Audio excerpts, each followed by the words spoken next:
David Sullivan adjusted his cufflinks as he surveyed the bustling luxury cafe around him. Today was supposed to be monumental. He and his longtime business partner, Ryan, were hours away from finalizing a major deal. A deal that would not only cement their company's position at the top, but also ensure both of their financial security for years to come. As David excused himself to the restroom, he felt a wave of gratitude for the years of hard work that had led to this moment. Little did he know that a quiet storm was brewing right in front of him.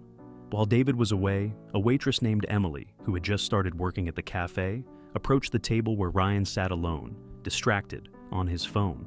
Emily had planned to refill his glass, but something stopped her in her tracks.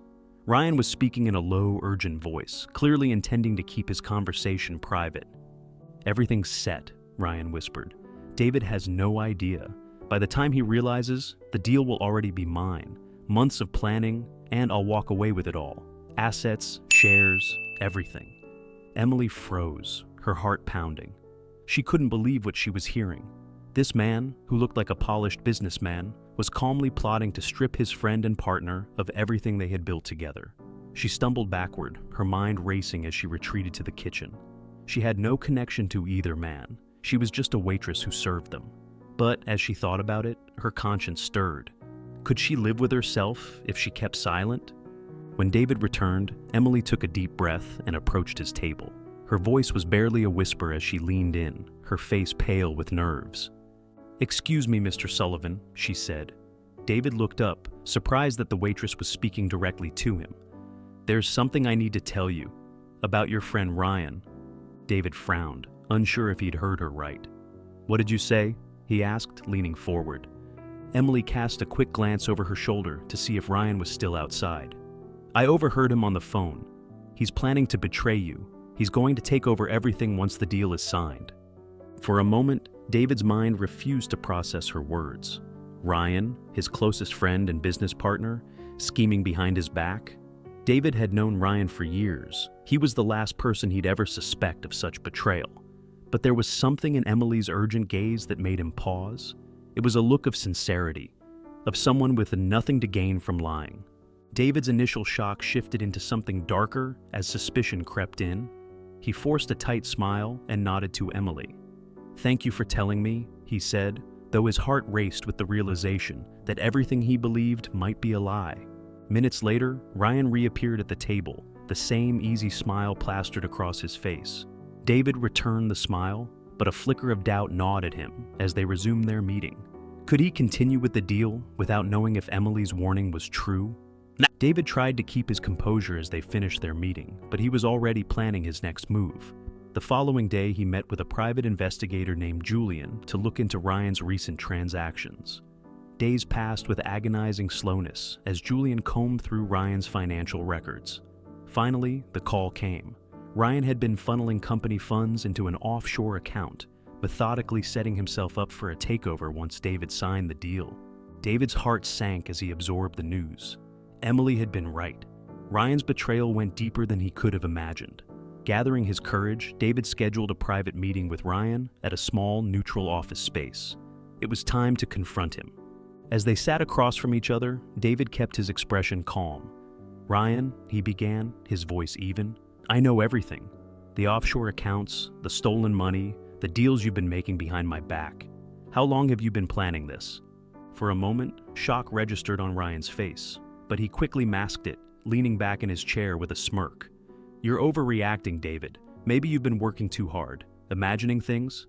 David held up the evidence. "I have the proof," he said, his tone ice cold. "Every transaction, every detail. There's no way out of this." Ryan's smirk vanished, replaced by a hard, calculating look. "So, you found out," he said, his voice dripping with bitterness.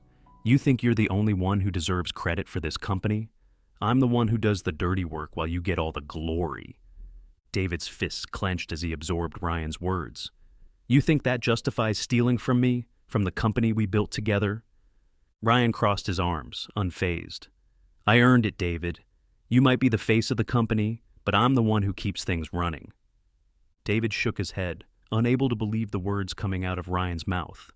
"You were my friend," he said, his voice laced with disgust. "But it's over, Ryan. I've already frozen the accounts. and I have a legal team working to make sure you never get your hands on another cent of our company." Ryan's face blanched, realizing the depth of David's preparation. He stood abruptly, anger flashing in his eyes. "You'll regret this," he hissed. "You think you've won? This isn't over." Without another word, he stormed out, leaving David standing alone. Despite the weight of the betrayal, David felt a strange sense of relief. He had acted in time, thanks to Emily's courage. In the days that followed, David reached out to Emily, visiting her at her modest home to thank her personally. Emily was surprised to see him, but invited him inside, where David explained how her warning had saved him from financial ruin. To his surprise, he learned that Emily had given up her education to care for her family. Moved by her selflessness, David offered her a position at his company, where her sharp instincts and resilience would be put to better use than waiting tables. Overwhelmed, Emily accepted, realizing this was a chance to change her life. Months later, Emily's hard work began to pay off. Her insights became crucial to the company's growth, and David trusted her implicitly. She had proven herself more than capable, and as the company moved into new markets, she became an indispensable part of his team. One evening, as they reviewed a successful expansion strategy, David looked at her, feeling a deep gratitude for everything she had done. "I owe you more than you know," he said, his voice filled with sincerity. Emily smiled, grateful for the chance she had been given. "We make a good team," she replied, her eyes alight with the promise of the future. With Ryan's schemes a distant memory, David and Emily looked out over the city skyline, knowing that together they could face whatever challenges lay ahead.